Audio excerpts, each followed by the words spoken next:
Hello, my friends, and welcome to another Talent Talks podcast. I am super excited about today's guest. Today's guest is David Rutherford, previous Navy SEAL, podcaster, keynote speaker. This guy is everywhere. And what led me to him was his podcast. And so you'll find him at Froglogic, the podcast Froglogic. TeamFroglogic.com is his website.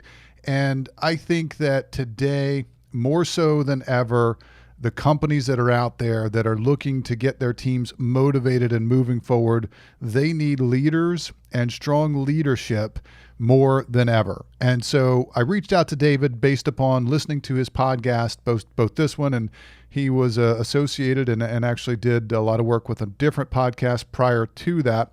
That was Team Never Quit. And so I've been listening to David for a while, really respect what he puts out, love the content, love the hustle. And I thought, you know what, this would be someone that I think we could all learn from and continue to grow with. And now, again, more than ever, we need leaders. And so I reached out to David and said, hey, I'm doing this podcast. We're putting together content that is relevant for our audience and our clients. And would you be interested in it? David's response was, it's a little different than what I normally do, and you're going to hear them say that as we start the podcast here in a few minutes, but absolutely, let's go for it. And so we put together some audio. We put together a Q&A that I think is going to provide you with a lot of content, a lot of information. And so we talk about everything that's going on today with COVID-19. We talk about, what leaders should be doing during this time to motivate their team and get them out there back selling or marketing or doing whatever it is that they're meant to do. And I feel like David really puts a lot into this. And so I really appreciate him coming on the show. And I'm looking forward to getting your thoughts on this. So without further ado, David Rutherford.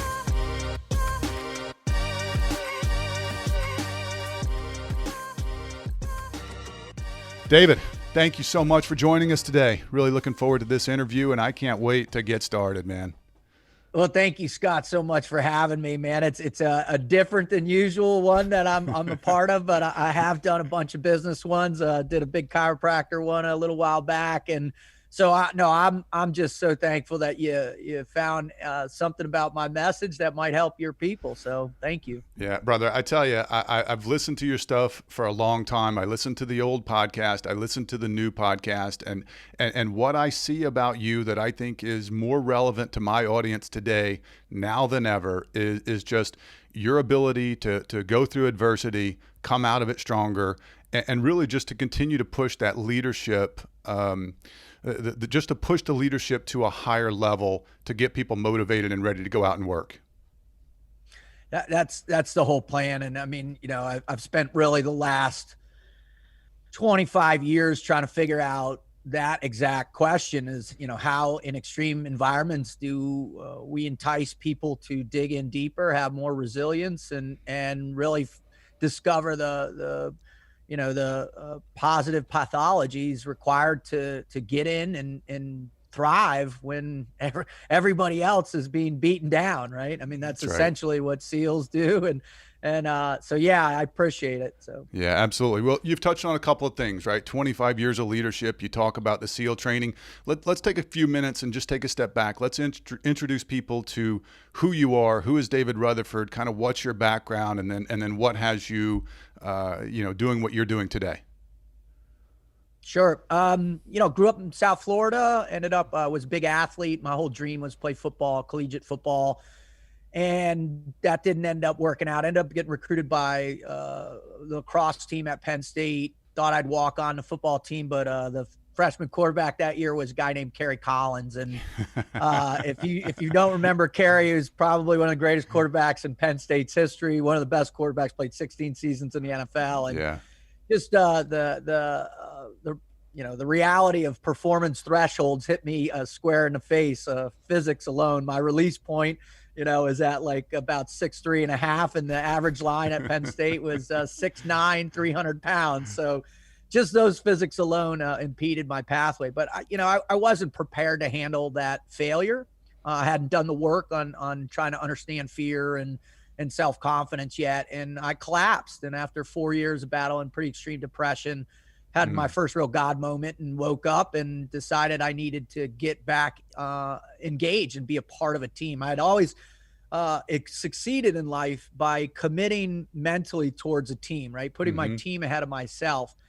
And because of that, I always was able to succeed in a variety of ways. And so I figured, all right, I needed the best training possible to get back in the fight. And so I decided on dropping out and joining the Navy and trying to become a Navy SEAL to go into what many consider as the most extreme military training in the planet. And I needed to do so because I had lost a real grasp on my fear. My confidence had been shattered, and I lacked real genuine purpose in my life. And so after going through SEAL training, 8 years in the teams, had a combat deployment. I was a medic. I was an instructor, punched out a little early because of some, pretty substantial ego issues, and, was tired of playing the needs of the Navy game, and just, was impetuous and thought I'd get out and make $1 million in real estate and all these other places, and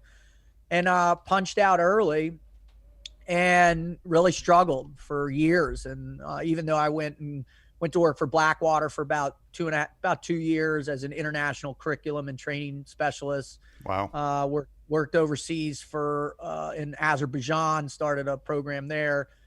Worked in Afghanistan again. I ran a building project in Afghanistan, as well as I was training and mentoring the Afghan counter-drug commandos. Did that for 2 years. And in that trip back to Afghanistan, my second trip in the fall of 2005, really had a monumental shift in consciousness. We had done a mission up in the north and hit it. Instead of having real apathy in my heart, which I had been conjuring up pretty substantially as a result of 9/11 and everything our unit had experienced, really tried to bring that kind of mentality that, seeking revenge, and wow. Okay. in this one experience, flipped it all around. And these kids in this compound that we had taken down just changed my whole mission profile in life. And I decided to stop doing that. And I started Froglogic, which is my motivational training and performance company. And I wanted to work with kids. And initially it was war-torn kids, but I recognized after my research led me to the United States alone, and we had terms like childhood obesity exploding. We had teenage girl suicide, first time in 30 years, starting to climb again. Right. The real kicker for me is I discovered these two cats from Cambridge who had come up with this term called internet withdrawal syndrome. And it was the desocialization of the human experience by being overly connected. And that caught my eye. And I was like, all right, how are kids going to enhance their mental health capabilities, which now I know is a form of positive psychology. Yeah. How are kids going to be able to stay in the fight with all these other distractions going on? And so, when I first started, it was all kids. And for the next 2 years, spoke to about 7,000 kids in North America.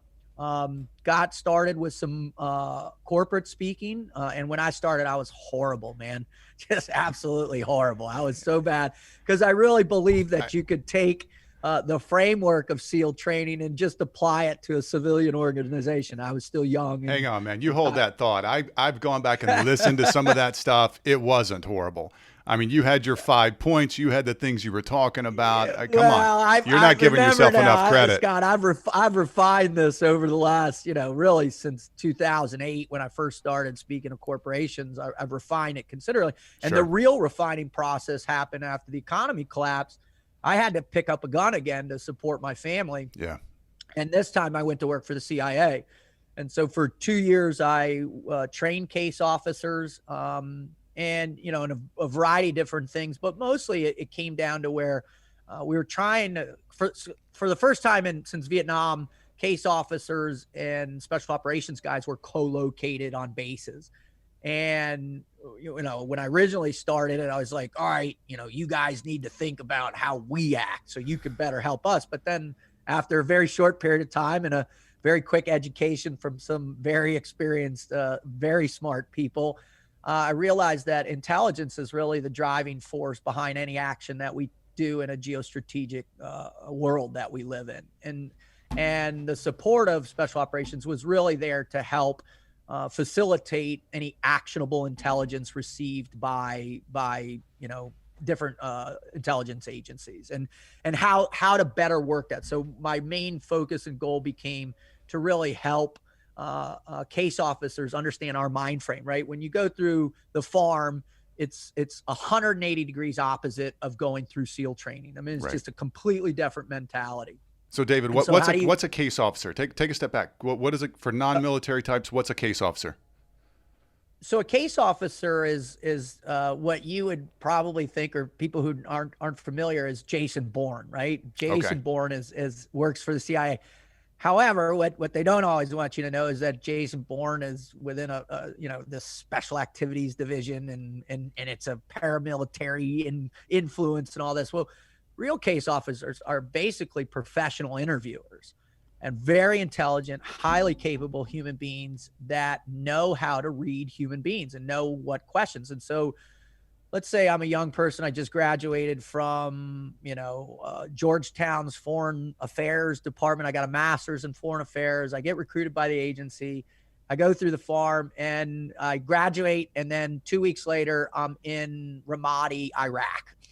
Got it. I'm 28, 27, 28 years old, and I'm handed this stack of files, which are assets and sub-assets, which are the people that are providing us with information to support what it is we're doing.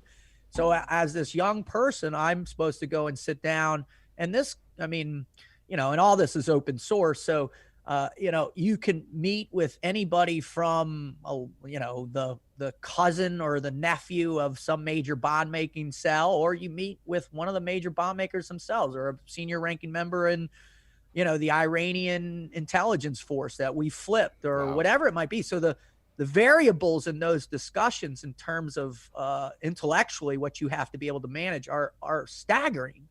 And these people do it day in and day out. And some of the most impressive human beings I've ever met are these people who interview these people to try and get as much information that benefits us on a geostrategic positioning around the world. And in that experience, it really opened my mind up to the magnitude of what really sparks decision-making process within the human condition itself, right? Why do we willing to risk our lives in different spaces? Why are we willing to cultivate certain altruistic ideas or self-actualization based on ideological purposes? I mean, really fascinating stuff. And that's how they look at it. And so after 2 years of teaching, then I finally put my money where my mouth was. I started deploying with them. So if you're familiar with the movie 13 Hours, The Secret Soldiers of Benghazi, I did that mission for 2 years.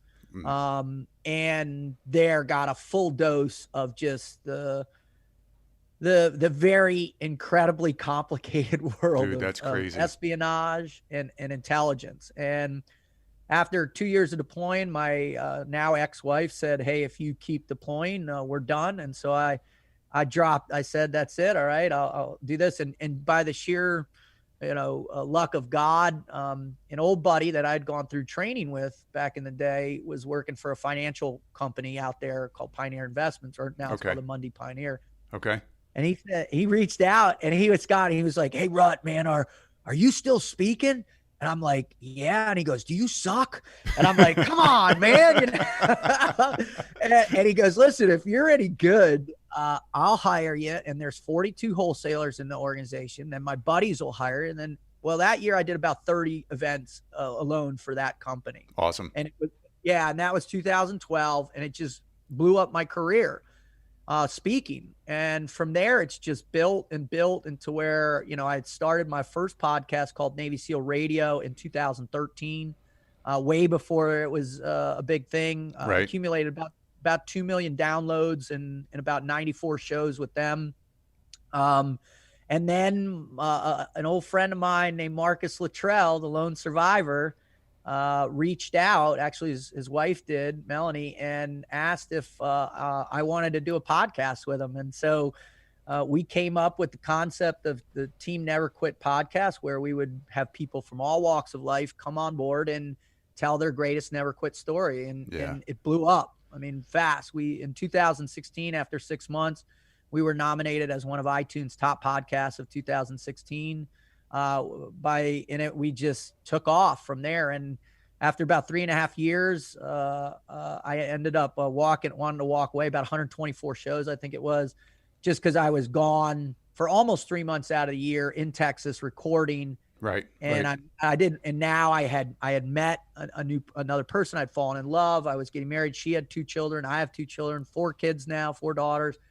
And I didn't want to be the guy that was gone all the time. Cause I'm doing 40 or 50 speaking events a year. I'm doing 5 or 6 veterans charities a year. I'm 3 months recording the show a year. So I was just gone again, like deployments, and made the decision to just cank it. And came back and started my own podcast again called the Froglogic podcast, which I've been doing for about a year. But I also, not only the speaking, the podcast, coaching, individual coaching, mentoring. We're getting ready to launch an online training program. And then the performance coaching has been a kind of an interesting path. I started working with athletes in 2014, 15. I've seen some of that. Yeah. Really impressive work. And I had my biggest year to date was in 2018. I worked with the Collegiate World Series champion, the Oregon State Beavers for baseball. And then I was in my 3rd year and final year with the Boston Red Sox. And, of course, they won the story in 2018. You blew it, man. You blew it. See, everything was going great until you just said that. And now we talk about you helped the Red Sox win a World Series. I think we got to end this podcast now. Oh, no, man. Oh, that's a shame, because I learned a lot from that experience. I'm sure you did, man. Well, and we can definitely talk about some of that. I got something. We could unpack what you just went through for hours and hours. But let me ask you this. When you walked in to sign up for the Navy and you told that recruiter you were going to be a SEAL, you just left college. Did they laugh? Did they say, yeah, sign right here? What did they say? Well, no recruiter's going to laugh in your face because they need the numbers, right? So, but I want you to picture this. When I left college, I had long hair, much like I do now. Right. I was about 225 pounds, about 35 pounds overweight. I had this horrible goatee, these horrible Elvis chops. I was wearing dirty jeans, motorcycle boots. And I walked in and I was like, hey, man, I want to be a Navy SEAL. And I was like, I bet you do. And it sat me down in the little chair, put in the little VHS cassette of this tape they used to play, this recruiting video called Be Someone Special. Okay. And it showed guys fast roping out of helicopters and in go fast boats and assaulting some, electrical place and blowing it up. And you were sold. You were sold. I'm in. By the way, I'm gonna find a video from you coming out of college, or a picture of you coming out of college, and like this is today, right? We're looking at David, and this is today. I mean, this is very different, but you've gone through a lot of transitions. But I bet that guy couldn't wait to get you signed up. You were fired up and ready to go. It really was. And the funny thing is that my father's an attorney and, had a real big law firm where I'm from. And he just, for 2 weeks, he said, you're going to sit down with me and we're going to talk about this, because I want to make sure you're coming from a logical place in decision. Sure. And this is the biggest adult decision you've ever made in your life. I want to make sure you know what you're doing. And after 2 weeks of talking about it, I said it, but he said, do not sign anything until I can see your contract, right? Because he had read enough. He knew how, next thing you know, I'm on the bottom of some ship out in the Pacific. That's right. And, I'm not going to SEAL training for years. But so I brought that home, of course. He read it, and, it was legit, and that was it. That was awesome, the beginning of the change. Dude, so I'm a father of 4 daughters as well. So we have that in common. Yeah. Yeah, girl dad for sure. And Yeah. I really want us to dig into that at some point and talk more about kind of the leadership of girls and getting them built up. But for today, let's dig into this a little bit and let's talk about leadership. We're coming out of COVID-19, at least knock on wood. We hope we are. Amen. And my customers, my clients and friends, they're looking at, hey, what's happening next? Where are we going to go? And they're trying to figure out how to build their sales teams up and really drive them to overcome what I think is a fear, right? I think we're dealing with fear right now in a lot of different areas. So let's start with that. How do you look at fear? You mentioned it in college being kind of that your first area of fear. How do you look at fear now, and how do you overcome it? And what can you tell our audience, maybe just some real things that they can do to start to overcome fear and really get back to work and get back to life? That's a great question, Scott. I mean, we're all in the grips of fear right now. I mean, anytime you're faced with an existential reality, in particular, an existential reality of your own death, it triggers a hyper state of arousal, a hyper state of anxiety, what we call in our world a hyper state of vigilance. Yep. And so what people first have to do, and I teach Embrace Fear, right? And that's what the online train course that we're getting ready to release here soon is all about, teaching how to people to embrace, because there's no such thing as defeating or getting rid of fear. It's a myth that people perpetuate. Oh, that guy's fearless, and this just doesn't exist, right? We're biologically wired for fear. Yeah. It's been a part of our evolutionary process for almost 4 million years, or 2 million, whatever number you want to choose. Right. But the reason why we've made it this far as a species is because we have such profound level of fear, right? Within your limbic system in your brain, you've got these two beautiful little things called the amygdalas. Mm-hmm. And once those things are triggered, man, all of these physiological changes happen in your body. Whether it's producing extreme amounts of cortisol, and norepi, it diverts blood to major muscle groups in your body. It slows down digestion so you can use the blood properly to run or to evade or to fight or whatever. So the physiological response, and then depending upon blood pressure or heart rate, it can at a certain point, it will even override your prefrontal cortex. So fear is a incredibly destructive thing physiologically. It can also be a very beneficial thing if you're running for your life. There's some healthy things to it, right? Yes. Part of it's healthy. And you have to acknowledge that those particulars have enabled us to get to where we are today, right? The fear of being able to rationalize things in a healthy way enables us to stay in the fight, so to speak, to stay in those extreme environments and continue being competent, continue excelling, continue succeeding. Now, the other very challenging, I did about 2.5 years of research on fear specifically before I started giving my presentation. And the other one I found is that we're literally taught fear from the earliest moments of cognition, right? Those earliest moments where we can really begin to formulate, if I do this, this happens. And great, B.F. Skinner performed a gazillion experiments with babies, right? And from the edge of the table to touching cool things and then heating them up and how that shifts. So, we learn fear rapidly. And then when you think about it, and especially in the societies that we live in today, you induce fear immediately. Like my girls, they have to repeat all these missions that we work on. And mission number 1 is safety first, fear. Mission 4, don't go near strangers, fear, help. Yeah. Mission 13 is embrace your fears, right? And so we talk about it regularly as something that is not only physiologically wired for it, but you're very apt to learn fear. We kind of seek it out. Hell, and then once people understand how to manipulate fear in other people, now it goes off the rails through propaganda or whatever, misinformation. And obviously I have very close friends of mine that are still working, and in particular, one of my very close friends is a guy that runs one of the largest intel newsletters in the country called the Cipher Brief. And they've been having just a slew of brilliant, former deputy director of this and that. And we have an absolute tidal wave of misinformation that is just flooding into our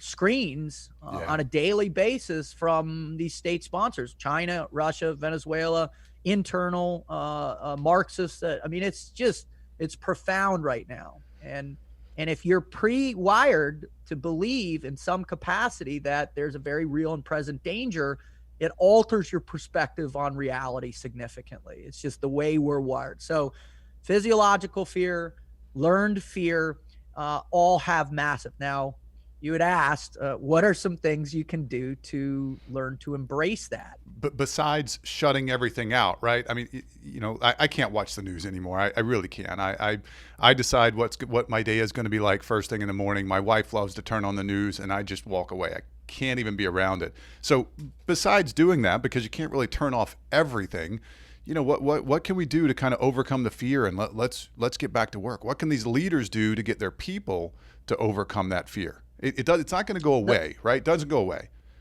Never. Right. You never there. I mean, I've been searching, I've been searching for case studies for several years now, trying to find some real psychological research that's been conducted. There's found one of some woman in the 50s who had underdeveloped amygdalas, who you could put like a full-grown male lion in front of her and she'd be like, look at the pretty kitty, or in that movie, that really beautiful movie that came out recently, called Solo, the Alex Honnold story, right? And there's a point in it where he gets a brain scan because of a fall, and they see that his amygdalas aren't quite they're reduced in size and functionality, and they estimate that because his father had Asperger's, because his mom, they weren't a real lovey-dovey, they didn't really express emotion significantly, that he had it underdeveloped amygdalas. And so that was, so there's all these kinds of cases, but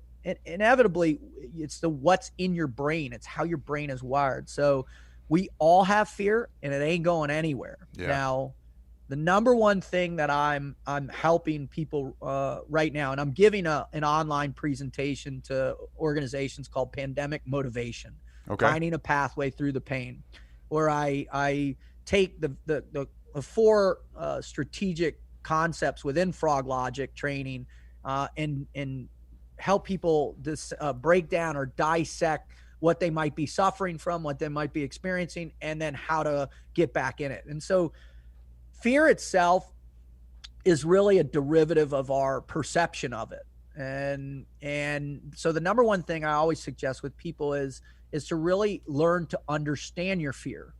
And one of the first exercises that I always start with any client, coaching client or working with a team or whatever, with somebody that's struggling with it, is, do you really know your fear?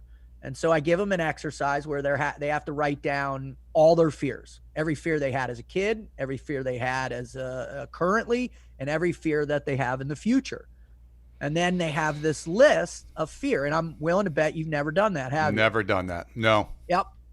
No, but I bet it would be a long list. I mean, when you really start digging into it, that's going to be a long list. It is. However, though, there are certain things that once you write this list, because I have people write it, take a couple days to write it, and then take a week or two away from it, because it's a very powerful tool. It can cause some significant anxiety, but once you get back to it and you start going through, and what we describe it as is logical versus illogical fear. Okay. Right? Fear, actually, things that can derail your progress, your momentum in your life, versus I'm afraid of spiders, right? Right. Okay. And spiders kill about 6 people every year, and 5 of them are in Australia. So is that really a logical fear? No. So, but let's say intimacy issues based on the fact that you were raped as a child, logical fear. And now once you have this list, then you can be able to really deconstruct each real, there's the fear you're feeling and thinking is real, but the actuality of its impact on your ability to move forward in life, that's where you have to really start to segregate those substantially. And when you do that, and now you have this shorter list, this more tangible and tolerable list, although it might be a lot of heavy stuff, Now's the time where you go in and begin to dissect each one of those and what you're doing to help those, right? To help manage those and manage the perspective and how they manifest into your consciousness day in and day out. So as it relates to the pandemic, what are you doing specifically for that? Are there areas where you're saying, okay, here's the real information that can hopefully help you kind of get past this and get back to work or go back to the office or start to sell or start to market or start to do that thing that you were meant to do, right? I feel like so many people they're in jobs, they're in roles that it was made for them, right? God made them to do those jobs. You were made to be the best salesperson, but something's holding you back right now. So what do you tell them? What do you say to them to say, hey, let's, I don't want you floating anymore, right? Treading water is not going to work. Let's get back to work. No. So the first thing you have to do is you have to get to a place where you find a piece of information that you can vet, right, through multiple sources, because that's the problem. We're being inundated with information on this thing. Oh, yeah. And we're not vetting it. We see one post, one Twitter post, and now it becomes gospel in our life. That's or right. we see the WHO put out something one day, and then the CDC contradicts it the next day, and we're like, all right, is this clerical error, diagnostic error? Is it political manipulation of numbers? What is it? Right. And so it's very difficult. And so now I live in Florida, and right now we have, the rest of the country thinks that people are literally dying in the streets right now. And yes, we have exploded with positive test cases of coronavirus, but the reality is the uptick in ICU beds, the uptick in deaths, we're not seeing the correlation of the two. And so what does that do?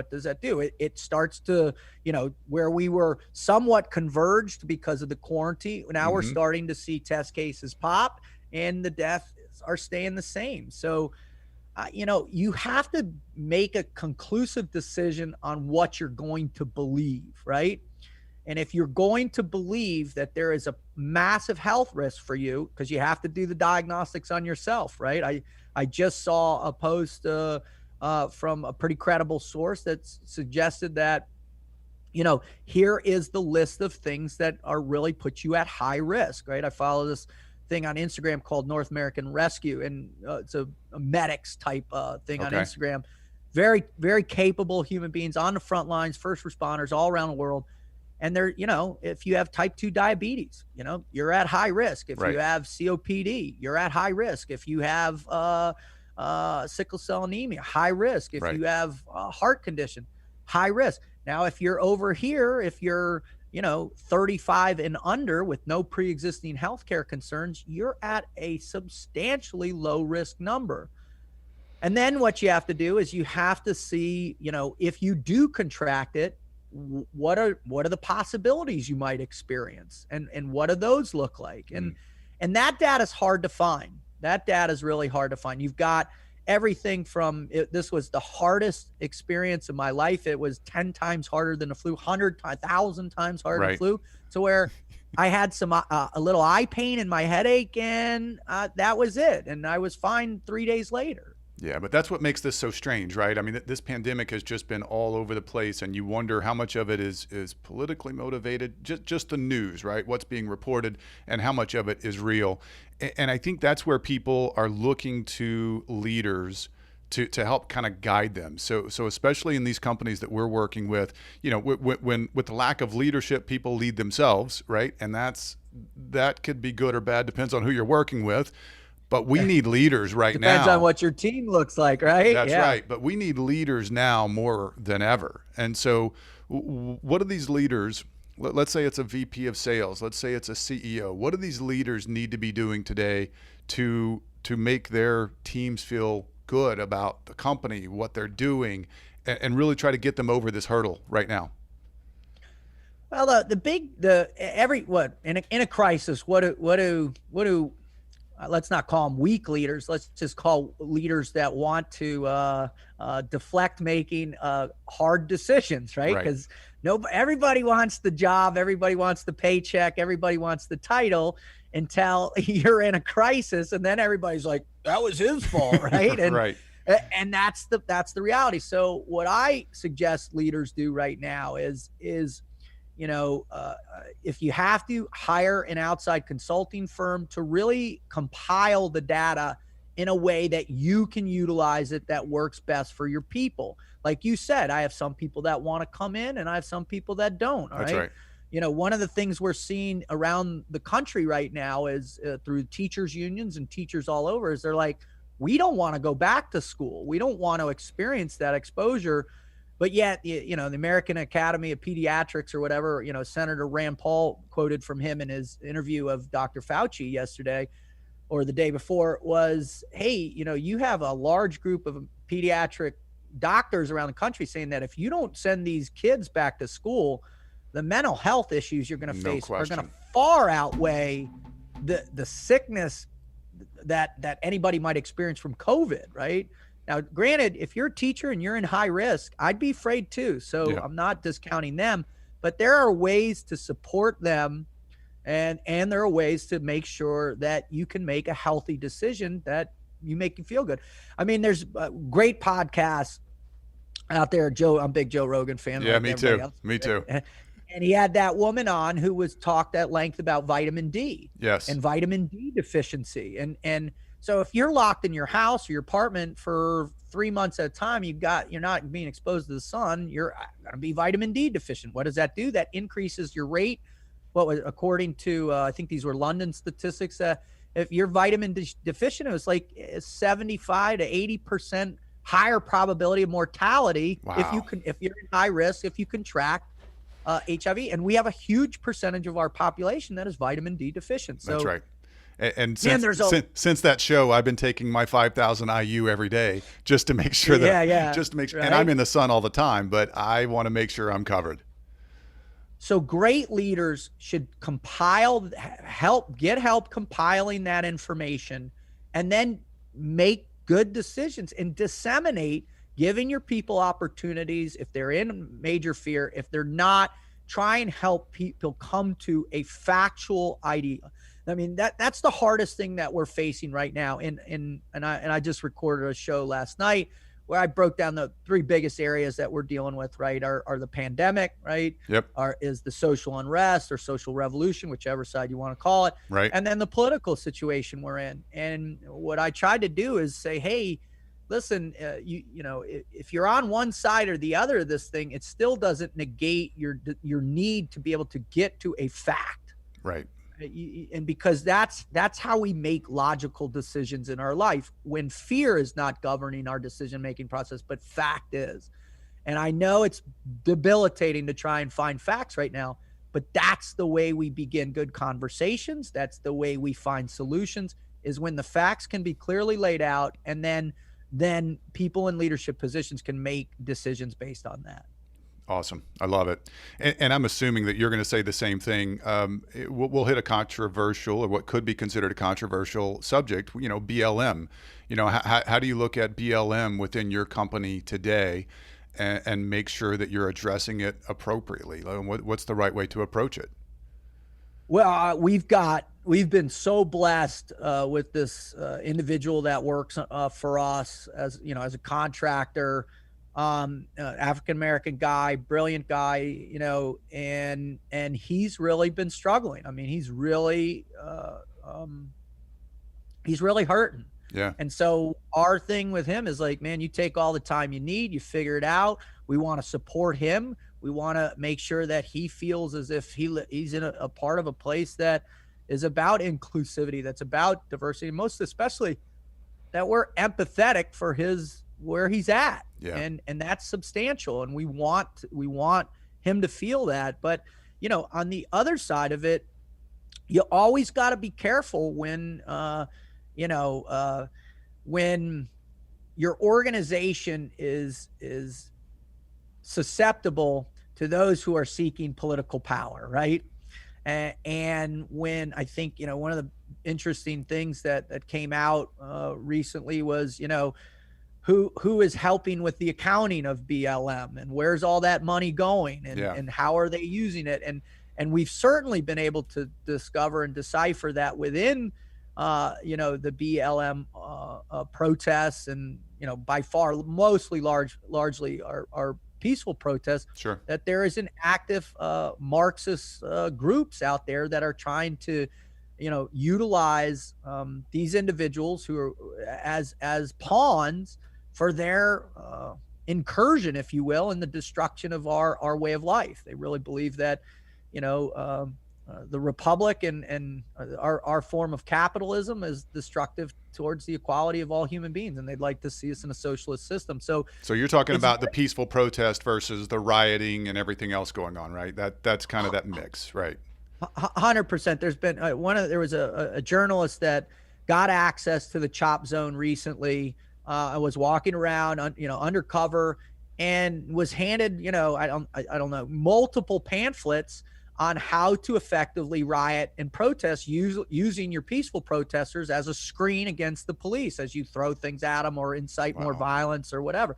I mean, when you get to a place where, and I fully support equality more than anything there is on the planet, man. I am a human being where, from day one, my parents have taught me it's about the character of the individual. It's about the deeds, and the color of their skin doesn't matter.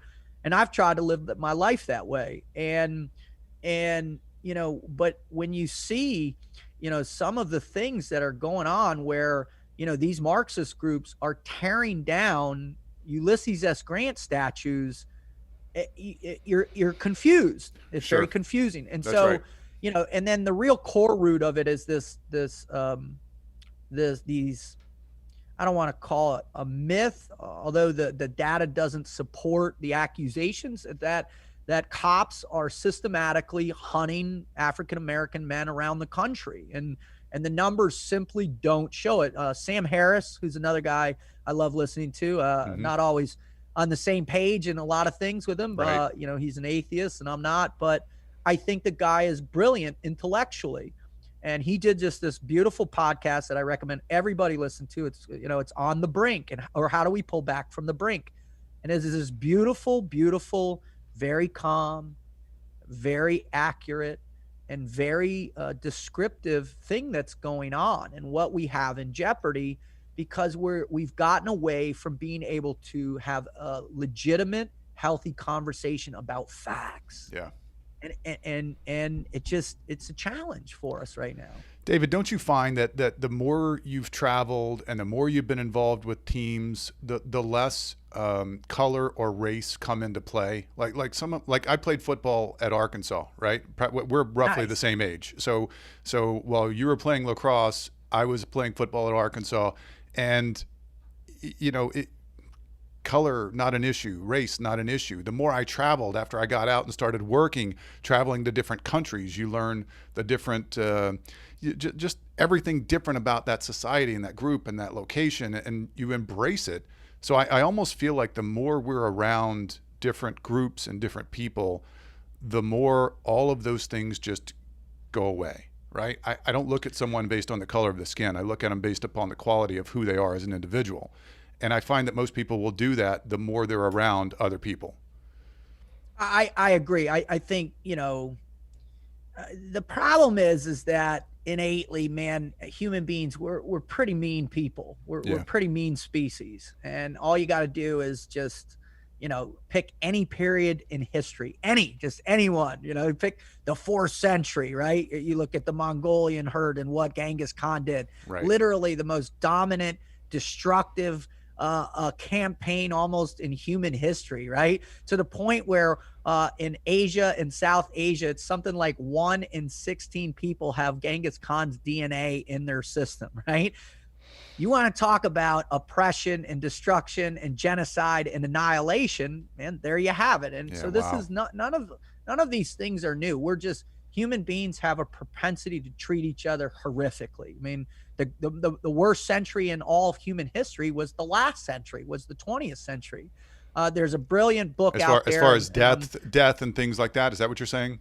As far as the worst century? Not just death itself, right? Because I'm talking about causal effects of death, right? Where you look at the concentration camps, right, the extermination of right. Jewish people. 6 million people were annihilated Right. from the face of the earth because they didn't like their religion, the background, their looks, their ideas, their thoughts about banking, or all this stuff. And they, this funny little man talked an entire nation and an entire group of people to go along with exterminating these human beings. And you look at the gulags of Stalin. I mean, anywhere from 45 to 55 million people were annihilated in the gulags. Or how about Maoist China, right? You have Mao Zedong. Up some accounts, maybe rough estimates are 100 million human beings were annihilated. So these are the facts of how we treat each other. Now, saying all that to say this, what you have to do is recognize and to counterpoint what they're saying is, don't distract the fact that from our own heritage and what America is, that we've been consumed with sinful behavior too. And what I always challenge people is, show me another group of people that's ever concocted themselves into a loose society or civilization that haven't been destructive towards other people. Yeah. And it's just kind of the component. And that's why the Age of Enlightenment is such a powerful time in history, for us to recognize that ideological constructs are to be interpreted, right? We need the ability to step back and interpret why we dislike other people in a healthier way, which I believe the founding fathers had that in mind. They didn't live to the highest standard, but they imagined it possible. Yeah. Right. And Ben Shapiro did a great piece on this the other day, saying that, the Declaration of Independence, was written by some dudes that owned slaves, and so was the Constitution. But the ideas within those documents are substantial. Yeah. And we have been fighting ever since that time to rectify the injustices, to get closer to a greater probability of equality than ever before in history. And that's something that we need to remain a lot of pride in. But at the same time, we also have to be willing to hear other people out and to evaluate what their statements, and if there's fact behind it.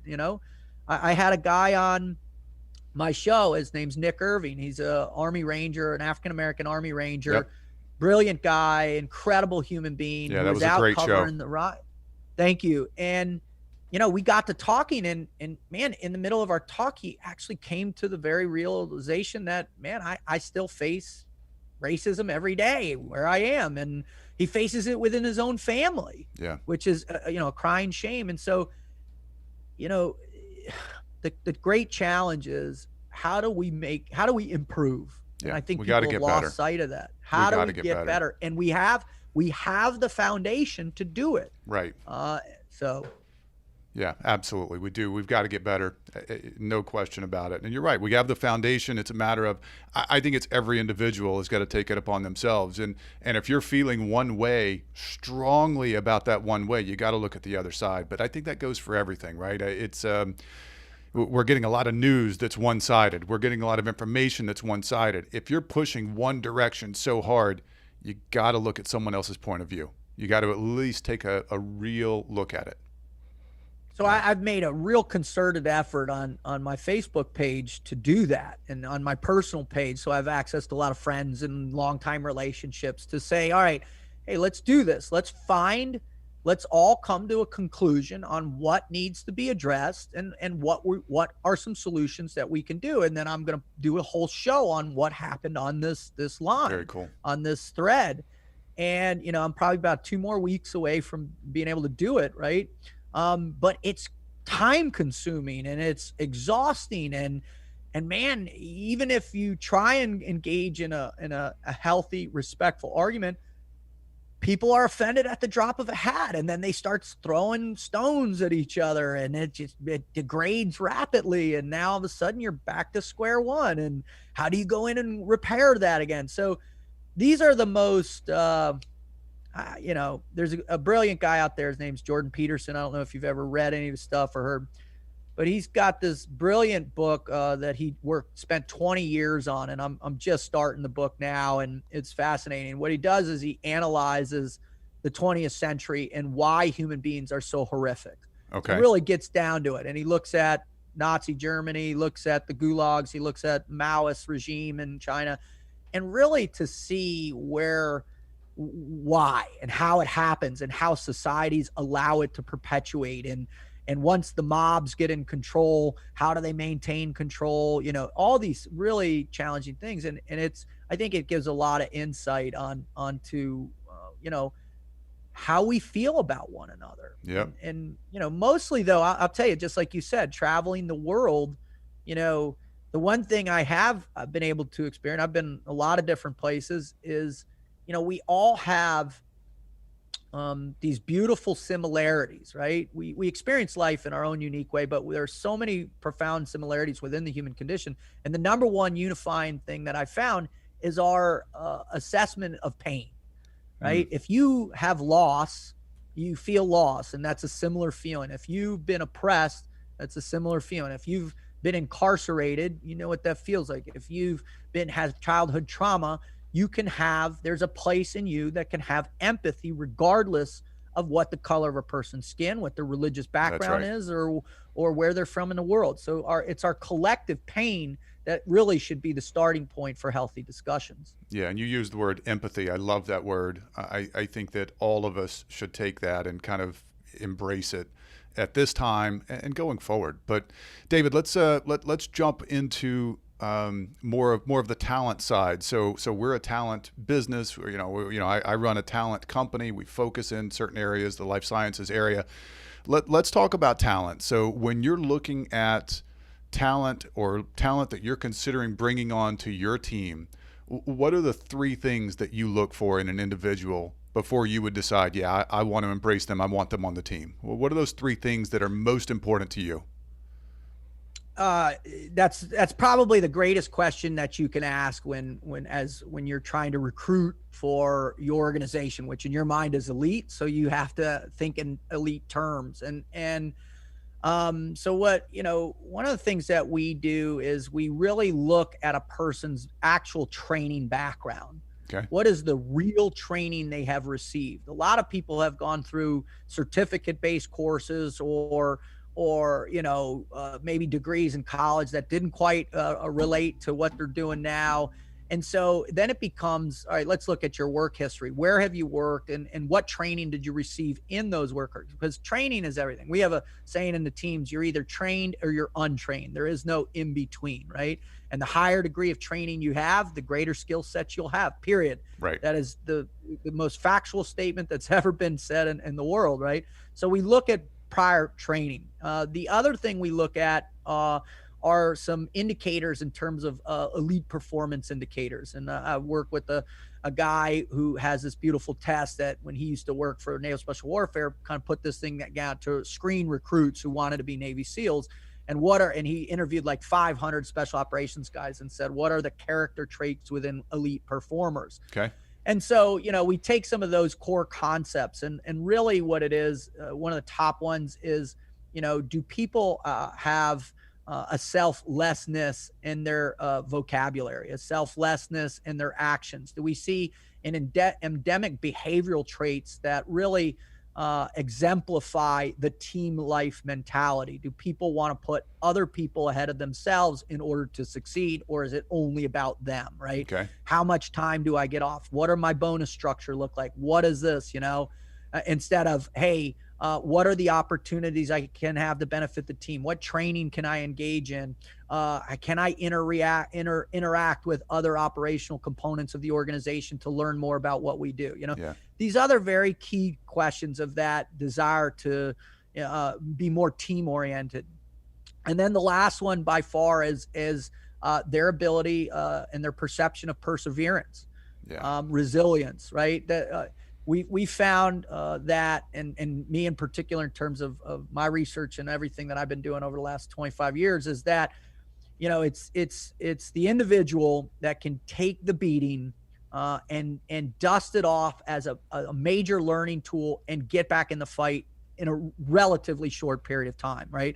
For us in SEAL training, it's instantaneous. Our entire program is designed around failure. At least the basic program is, right? Mm-hmm. BUDS. Every day you're going to fail. You're going to fail physically. You're going to fail mentally. You're going to fail emotionally every single day. And what the instructors are doing is they're paying close attention to how you react to that failure. Do you adjust the incremental adjustments in real time? And so you go out and you perform a test, whether it's drown proofing or life rescue saving or whatever it might be, and you fail the first run, you come over, you get trained up off to the side, little tune up, and then you get right back in. The instructors will put more pressure on you and to see if you can still stay engaged psychologically or cognitively while that pressure is override, the fear essentially override. So resilience and perseverance are another massive component of what we look for. And I love this because what I always say is past performance is typically the best predictor of future success, right? And so you talked about that. You talked about the history and the training. Then you talk about the team mentality. So it's not just about and then the last one, the perseverance. I love it. I think it's great. And there's one more, Scott. I just really want to quick mention this is another thing we really look for is people's willingness to fail. We want to see people willing to fail because the only way that we actually have any genuine understanding of our capabilities is when we're willing to expose those limitations under testable environments. And whether that test is the actual sales cycle, whether the test is your knowledge based on the particular product you're selling, or even doing case study work or pitch work where you come in and you have to pitch 3 different styles and how you do it, and and exposing your strengths and weaknesses in there. And anybody that's willing to do that, man, is a person willing to learn. Yeah, and David, that brings up another point, and something that I sent to you. Maybe we could discuss today is, I like and I tell my people all the time, hey, try it. Let's try it. If it doesn't work, we can always change. How do you get people to just try, just to go at it? And then as a leader, how do you make sure that the overall goal or mission, we could call it, is going to continuously be moved forward, but still allow people to go and try something, and when it fails, you shift or you make a shift or make a turn. I think the word that's in every podcast I listen to today is pivot. I'm tired of hearing the word pivot, but how do you make that pivot? Because, I feel like this is a time where people are going to try. Salespeople are going to have a tough time walking into accounts over the next 6 to 12 to 18 months. So how do we get them to try new things and understand if it fails, it doesn't mean they failed. It means that didn't work. Now let's try something else. What's that motivation? How do you get them to do it? It's a great question there. And so, one of the things that we really focus on more than anything, and I've been involved in over 5, I think right around a rough estimate, 5,000 high-risk training evolutions, whether I was involved in them myself going through or I was an instructor putting people through those. Okay. Now and when we talk high risk, that means stuff's blowing up, bullets are going past people's heads, very extreme, and people are jumping out of helicopters or diving in strange harbors. I mean, this is high risk stuff. And so what we always mandate in our training, first and foremost, is safety first. All right. Okay. So as you begin to prepare somebody to go out and try something new, have you done the stuff to create a safe environment for them to practice first, right? To be able to really try this new idea or this new a pitch or whatever it might be. Have you given them a safe space so when they can fail, they can get the constructive criticism to tune it up a little bit before they're doing it for the first time? So for our audience, David, that could be going to someone that they know, right? A friend who's also who's already a customer, right? Someone they know that they could try something with and then get the feedback. Okay. 100%. You have to practice first. And anybody who's like, oh, I've been in this business 30 years and I know what I'm doing and it's easy. Well, guess what? This is a whole new operational environment. This is different. And if you're pulling your past experience as gospel into this new experience, you're going to look antiquated.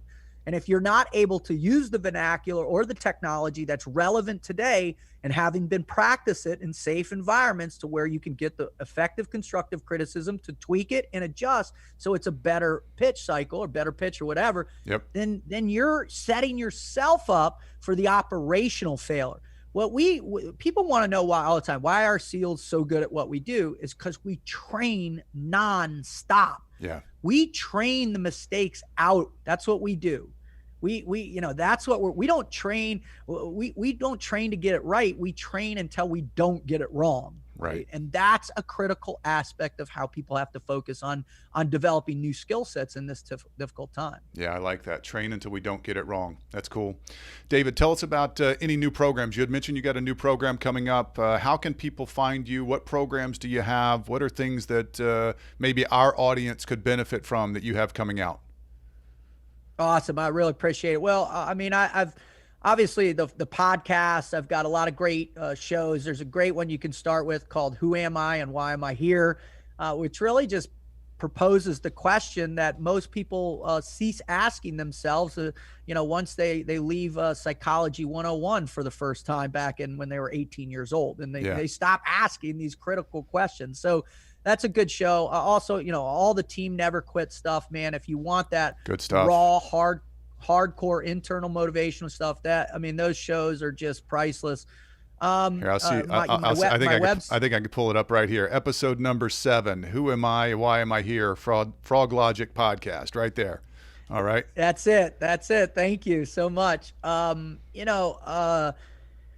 I every day I try or every other day or so I try and post a motivational concept on my social media at Team Froglogic. Yep. But what we're really excited about, obviously the events industry has been decimated, and luckily we kind of had seen, because of my own fatigue and not wanting to be on the road as much anymore, to be home for my kids and my fiance. We started planning to do some online training a while back. Well, once the quarantine, it sped up. And so we're in the process right now of wrapping up our first online training module, which will be the Embrace Fear training series, which we actually teach people through a 5-week course how to embrace their fears, and then how to be able to really dig in. And we haven't put anything up online yet for registry. We want to, test the site first. So probably end of July or maybe middle August is when we'll be releasing that. So that's going to be this podcast should come out right before that. So probably early August, this will come out. So that's going to be perfect timing. They can go check it out on your website, teamfroglogic.com. David, dude, this has been an absolute pleasure. I've really enjoyed this time. By the way, send me a text when that comes out. I want to go. I'm going to sign up for it as well. I look forward to it, man. You're a fantastic human being, and I really appreciate what you've been doing online and what I see you do on Facebook. Thank you for coming on this show. Thank you, sir. Scott, it's such a pleasure. I just, man, if we all can just figure out how to help others a little bit more, we can quiet the fire, so to speak. So thank you, brother. God bless you. Yeah, you as well. Thank you. Take care, David.